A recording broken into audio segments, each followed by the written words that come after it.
বানাবো চিংড়ি মাছ দিয়ে গাঁঠি কচু দিয়ে তরকারি। মশলাটা আমি বেটে নিচ্ছি, সব আমি ভেজে নিয়েছি।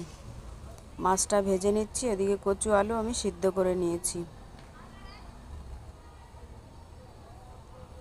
মাছটা ভাজা হয়ে গেছে, তুলে নিয়ে ওই তেলের মধ্যে আর একটু তেল দিয়ে আমি দিয়ে দিচ্ছি দুটো তেজপাতা, একটু জিরে দিয়ে সিদ্ধ করা কচু আলু আমি ছুলে হাত দিয়ে একটু টিপে টিপে ভেঙে নিয়েছি।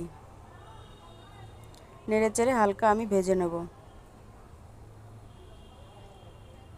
দিয়ে দিচ্ছি পরিমাণ মতো হলুদ, স্বাদ মতো লবণ,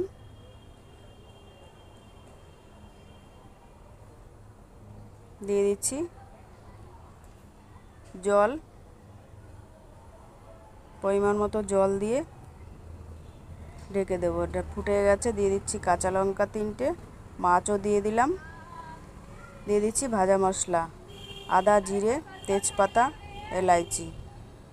দেখো ফুটে গেছে, এবার দিয়ে দেব জিরে আর ধনে গুঁড়ো করে রেখেছি ভেজে সেইটা। আমার এই রেসিপি যদি তোমাদের ভালো লাগে লাইক করো, শেয়ার করো, কমেন্ট করো, আমার চ্যানেলকে সাবস্ক্রাইব করো। দিয়ে দিলাম ধনেপাতা। এবার নামিয়ে নেব। হয়ে গেছে তরকারি।